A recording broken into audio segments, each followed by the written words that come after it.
NCERT class 10 science हम लोग अपना चैप्टर नंबर 12 कंटिन्यू करते हैं class 3 magnetic field due to a current in a solenoid. तो सबसे पहले हम लोग देखते हैं what is a solenoid. A coil of many circular turns of insulated copper wire wrapped closely in the shape of a cylinder is known as a solenoid.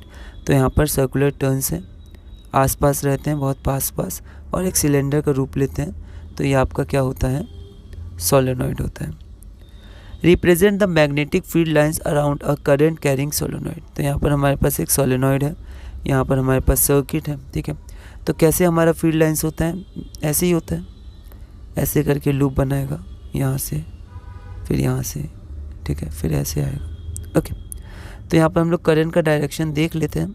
तो यहाँ पर करंट का डायरेक्शन इस तरफ है, तो यहाँ से करंट ऐसे आएगा, फिर ऐसे घूमेगा कॉइल में, ठीक है। तो उस हिसाब से हमारा क्या हो जाएगा, अगर हम लोग इधर से करें, यहाँ से हमारे पास करंट आ रहा है, तो ऐसे जा रहा है, फिर ऐसे नीचे की तरफ जा रहा है, ठीक है। फिर यहाँ से हमारा बाहर निकल रहा है करंट। तो अगर आप थंब रूल लगाइएगा तो फिर जिस तरफ डायरेक्शन है उसकी तरफ अगर आप इसको ऐसे करिएगा तो आपका ये डायरेक्शन आ जाएगा, ठीक है। एक बार आप देख लीजिएगा, थोड़ा 3D रिप्रेजेंटेशन है, तो किस तरह से आप अपने हाथ को रोटेट करिएगा। कभी कभी थोड़ा मुश्किल हो जाता है पर इजी होता है वो, है ना। तो वैसे करके आप एक बार देख लीजिएगा। तो ये आपका क्या है कि field lines of the magnetic field through and around a current carrying solenoid. The magnetic field lines around a solenoid is similar to that of a bar magnet. One end of the solenoid behaves as a magnetic north pole while the other behaves as a magnetic south pole. आप देखेंगे bar magnet का भी ऐसे ही था, है ना, ऐसे ही करके आपका क्लोज लूप बनता था.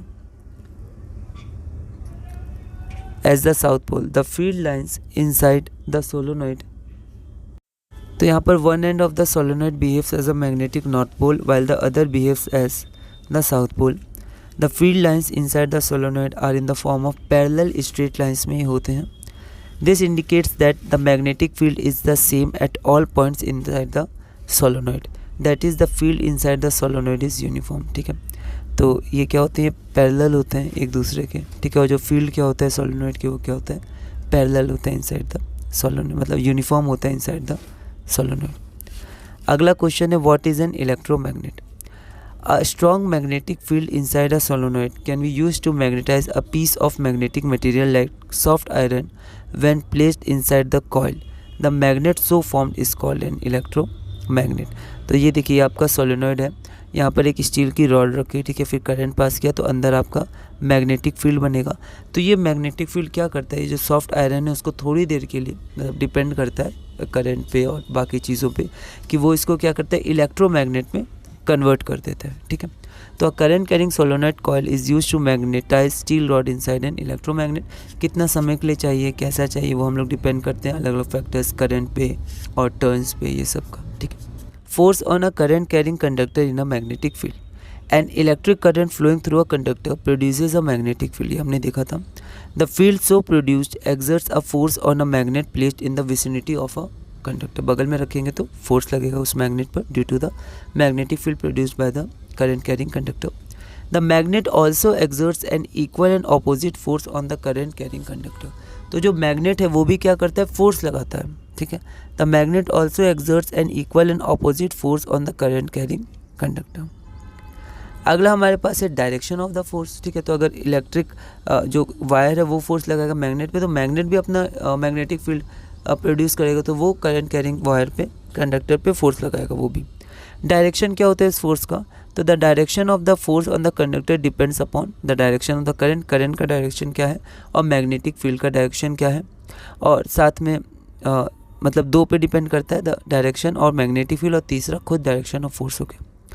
The displacement of the rod is largest or the magnitude of the force is the highest when the direction of the current is at right angles to the direction of the magnetic field. तो जब हमारा क्या होगा, right angles पे ये होंगे. तो ये हमारे पास फ्लेमिंग्स लेफ्ट हैंड रूल है. तो एक बार आप डायग्राम एनसीईआरटी में अच्छे से देख लीजिएगा. तो राइट हैंड रूल में हम लोग ये मान लेते हैं कि ये तीनों जो है हमारे पास तीन डायरेक्शन है. एक हमारे पास मैग्नेटिक फील्ड का है, एक हमारे पास थंब का है, मतलब आपका डायरेक्शन ऑफ मोशन या फोर्स का है, एक हमारे पास करंट का है, ठीक है. तो यहाँ पर फील्ड ये तीनों क्या है, परपेंडिकुलर टू ईच अदर है. तो यहाँ पर हम लोग देखते हैं कि यहाँ पर जो हमारा थंब होता है वो थंब हमारा डायरेक्शन ऑफ मोशन होता है, फोर्स लगेगा तभी मोशन होगा, तो डायरेक्शन ऑफ मोशन मतलब फोर्स आप कह सकते हैं, force acting on the conductor.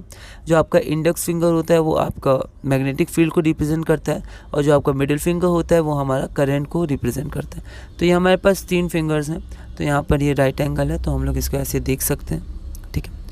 Name some devices that use current carrying conductors and magnetic field. तो कुछ डिवाइसेस का हमें नाम बताना है जो करंट कैरिंग कंडक्टर और मैग्नेटिक फील्ड, इनके इंटरेक्शन, फोर्सेस, इन सब पे मतलब इन सब का यूटिलाइजेशन करते हैं वर्क के लिए।